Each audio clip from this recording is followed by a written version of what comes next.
Bueno, vamos a continuar con esta serie de casos del paciente, un poco en el paciente con dolor torácico. Hemos decidido compartir con ustedes unos dos casitos más que teníamos pensados. Los vamos a discutir con los moduladores del equipo de dolor torácico. Así que bueno, esta paciente es una mujer de 76 años, con antecedentes de hipertensión, accidente isquémico transitorio, una FA de baja respuesta ventricular, con una alteración en la personalidad tipo A, que ingresa para una colocación programada de un marcapaso definitivo tipo BBI. Marcapaso definitivo BBI es un marcapaso unicameral que va colocado con un cable ventricular a nivel de las cavidades derechas, en el ventrículo derecho. Se decide un acceso subclavio derecho y al minuto 20, finalizando la colocación, la paciente presenta un dolor torácico súbito, disnea y desaturación de oxígeno, con posterior hipotensión sostenida, desasosiego y evolución a coma.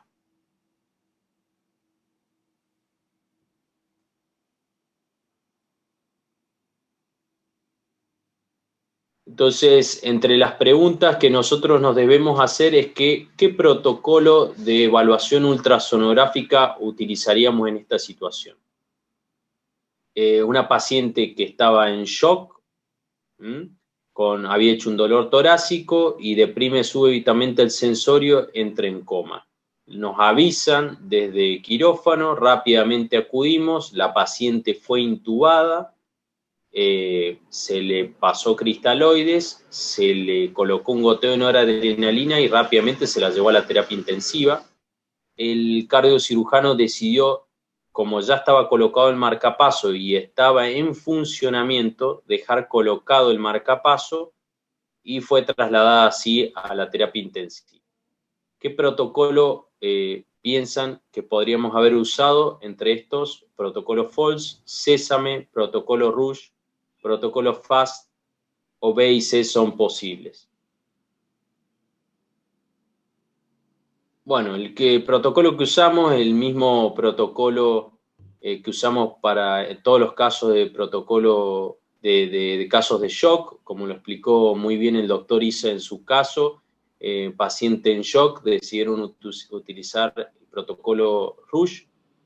Accedimos en una primera evaluación, en la evaluación de la bomba, y vimos rápidamente en las diferentes ventanas y sobre todo en una ventana subcostal que esta mujer tenía una alteración, un acúmulo de líquido alrededor del corazón en la zona pericárdica,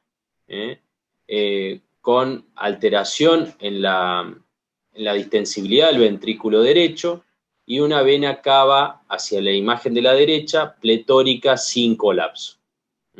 Rápidamente la evolución de la bomba en el paso 1 del protocolo Rush nos estaba dando el diagnóstico inmediato de prácticamente paciente en shock con líquido pericárdico agudo, tras una colocación de un cable ventricular, el diagnóstico de un taponamiento cardíaco, sin hacer mayores evaluaciones en cuanto a la hemodinamia cardíaca por ecocardiografía.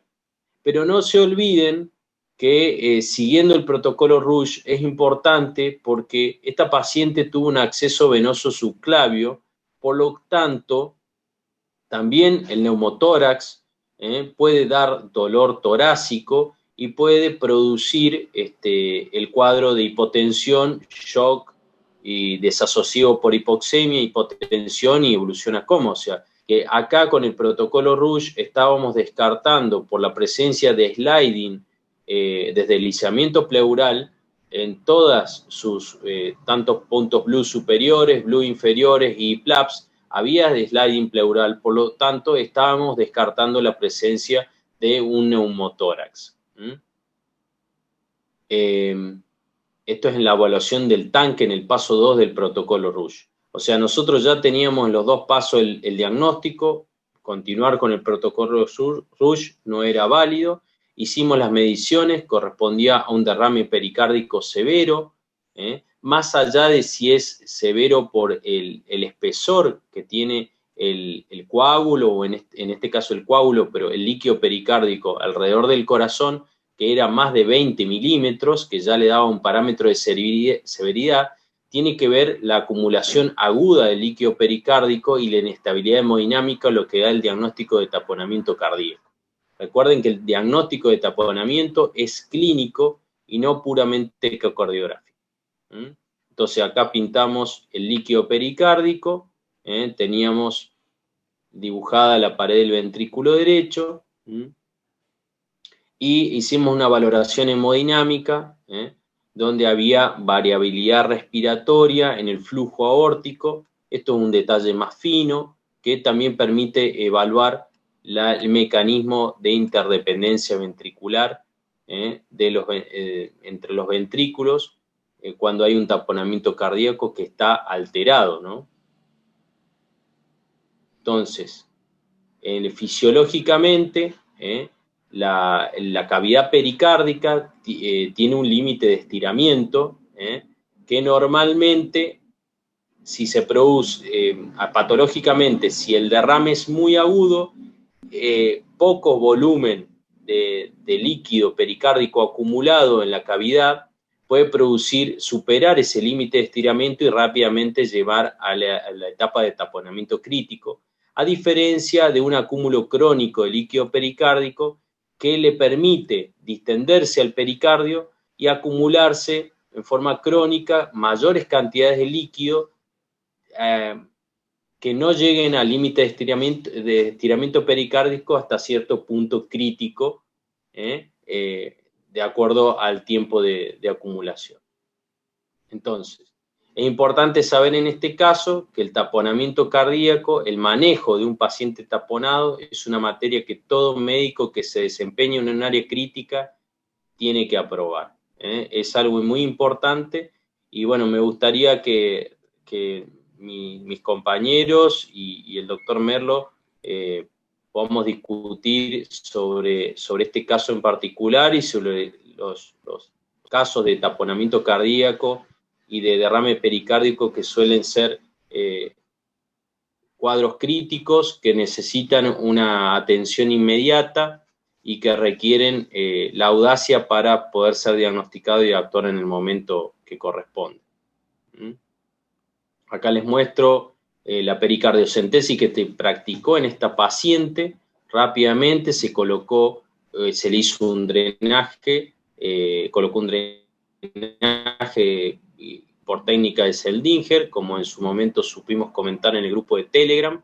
Acá lo pueden ver, si se observan, acá estamos colocando la aguja de punción en el líquido pericárdico, acá colocamos la guía metálica, el dilatador y posteriormente el catéter, comprobando que la sangre no venía pulsátil. Y posteriormente, fíjense en esta imagen de abajo, cómo prácticamente está resuelto el taponamiento cardíaco, no hay líquido alrededor de la cavidad pericárdica, se sacaron al menos casi 300 centímetros cúbicos, la paciente ventilada y con noradrenalina, posteriormente fíjense a las horas,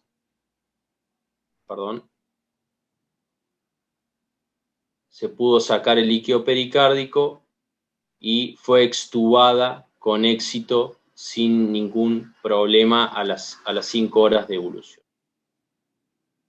Les voy a habilitar, no sé si tienen habilitados los micrófonos. Sí, sí. Hola. Te escuchamos bien, no sé si vos nos escuchás. ¿Qué opinan, Pablo? Matías, excelente tu caso, la verdad que muy interesante. A mí la primera cosa que se me viene a la cabeza, Matías, y a los colegas que están en la mesa con nosotros ahora, es pensar cómo hubiéramos hecho el diagnóstico hace, no sé, unos cuantos años atrás, pero tampoco tantos, ¿no? O sea, yo este año, bueno, tengo más o menos unos 25 años de médico, hice mi residencia de medicina interna, después cardiología, todos hemos pasado por digamos, tener que atender, como decías vos, a un paciente con taponamiento cardíaco. Pero lo que hoy es algo muy evidente, ¿no? En el sentido del diagnóstico, vos apoyaste el transductor, hiciste la vista subcostal, viste el líquido en el saco pericárdico, pero pensemos cómo hubiese sido este diagnóstico sin el ultrasonido, sin el POCUS.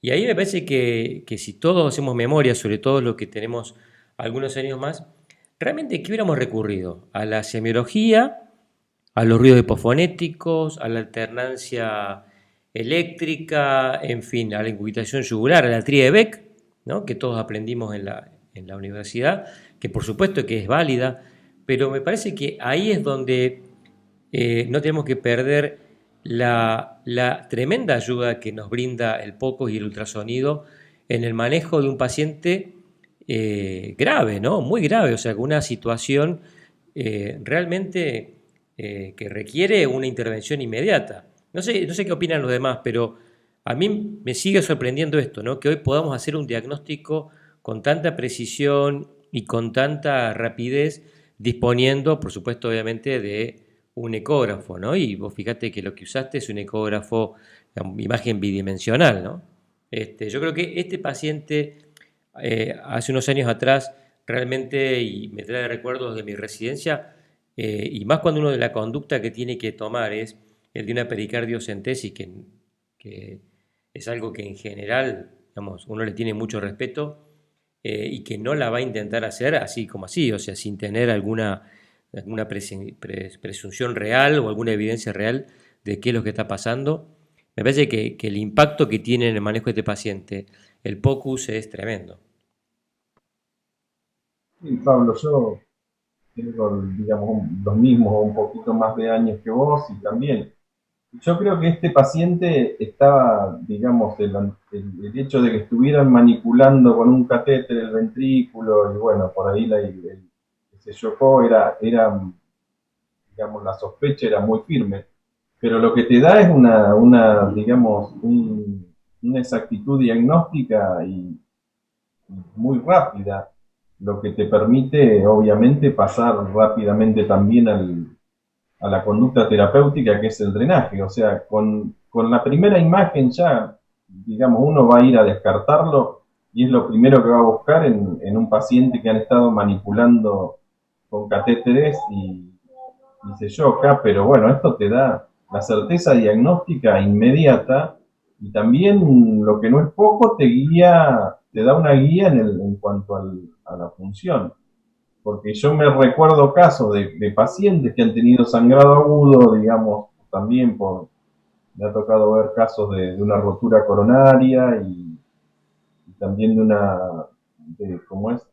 De que durante una punción transeptal se haya pinchado la aorta, el paciente se choca rápidamente y aún en la misma sala de hemodinamia intentar hacer la punción, hay veces no viene tan fácil, no es tan fácil el líquido, la sangre aguda, digamos, si bien el líquido el pericárdico no coagula, pero cuando hay un montón de sangre entrando en la cavidad, hay veces no es tan simple el drenaje.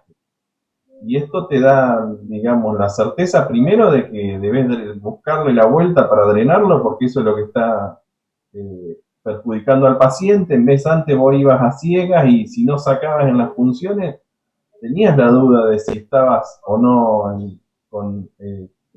tratando realmente un taponamiento. En cambio, acá vos sabés que el paciente está taponado y y tenés la ventaja de poder guiar la función. Yo creo que esto, digamos, es fundamental y es una herramienta poderosísima en la urgencia.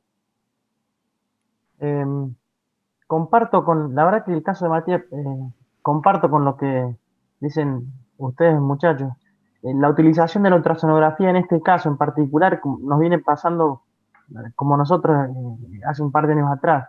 Eh, la utilización de la ultrasonografía en el paciente crítico, de poder aplicarla, sobre todo en la urgencia, el protocolo, en este caso el protocolo Rush, como nos ha pasado a nosotros en dos casos, con de derrame pericárdico, taponamiento cardíaco, es un elemento, la verdad que invalorable, rápidamente llegan al diagnóstico y de esa forma poder adoptar el tratamiento adecuado. Como dice Pablo, no trae años atrás, no mucho más, no muchos años atrás, aplicarlo sin haberlo aplicado, la verdad que esto realmente hubiera sido para nosotros eh, casi imposible. Un elemento más, eh, examen físico, los signos, los síntomas, sumado a la ultrasonografía y la rápida toma de decisiones a través del diagnóstico ultrasonográfico es, la verdad que es fundamental para el paciente. Sí, sin duda que Matías, ¿no?, mostró mucho más, porque, perdón, estaba silenciado. Sin duda que Matías mostró mucho más, mostró además del derrame, mostró, digamos, el impacto con, digamos, el cambio o la exageración de las velocidades registradas con el Doppler, es decir, como él también mismo dijo, el taponamiento ecográfico o ecocardiográfico es solamente una parte, ¿no? Por supuesto que y lo más importante es la clínica, y ahí, bueno, está mostrando la exageración del cambio de las velocidades. A mí me parece una herramienta fantástica, a veces que es un caso ideal para hacer esto, digamos, muy evidente, ¿no? Lo que antes hubiera llevado, digamos, un diagnóstico a veces difícil de realizar, y sobre todo con el poco tiempo con el cual se dispone para darle un tratamiento efectivo, ahora es, digamos, generar la imagen y, bueno, uno está viendo qué es lo que realmente está comprometiendo la vida del paciente, ¿no? Sí, vos sabés que en este caso la única variable por Doppler que en realidad nos tomamos unos minutitos en poder tomar, fíjense que la imagen 2D de esta imagen, o sea, lo que se ve en 2D prácticamente es nada, era nula el 4 cámaras que podemos lograr, el 5 cámaras para poder el tracto de salida del ventrículo izquierdo, pero era mientras estaban preparando las cosas para la punción. Teníamos la certeza que la mujer ya estaba con 90-60 de sistólica, con noradrenalina, que el diagnóstico lo teníamos hecho, que estábamos preparando las cosas para la punción, que también nos queríamos tomar 2 minutitos para que tener todas las cosas listas y no fallar, porque acá lo más importante es lograr la punción del pericardio y no atravesar el ventrículo derecho, ¿no? Ya estaba perforado, sabíamos que ese cable había tocado, y acá yo no lo muestro, si quieren después se los comparto, el cable quedaba incrustado en la pared. Posiblemente si el cirujano cardiovascular retiraba el cable, seguía la brecha abierta y el derrame iba a aumentar y no íbamos a mejorar seguramente ni siquiera con una punción el cuadro.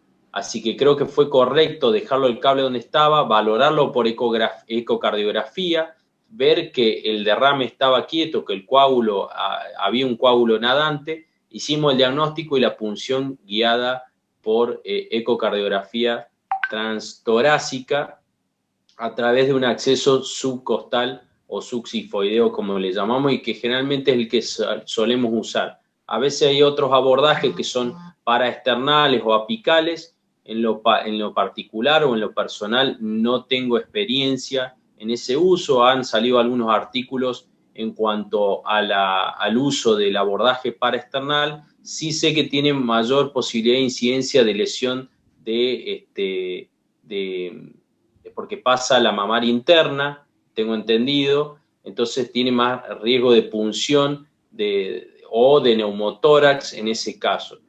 Nosotros usamos el abordaje subsifoideo o subcostal, que ha sido seguro, es guiado por ecocardiografía, así que nos da mayor seguridad todavía, y creo que no hemos tenido, por lo menos en los casos que hemos visto, que no han sido pocos, muy buena experiencia. Por suerte no hemos tenido complicaciones con el abordaje subsifoideo. Excelente, Matías, la verdad un caso fantástico. Muy buen caso, muy didáctico. Perdón, estaba muteado. Excelente, la verdad que un caso excelente, muy, muy bueno. Y, y acá el eco y la ultrasonografía nos sirve no solamente para el diagnóstico, sino para guiar, como vos decías, también el tratamiento. Bueno, buenísimo. Espero que les haya sido de utilidad y bueno, nos vemos en el próximo casito. Muchas gracias a todos, Gracias. saludos. Saludos. Gracias, Matías, muy amable.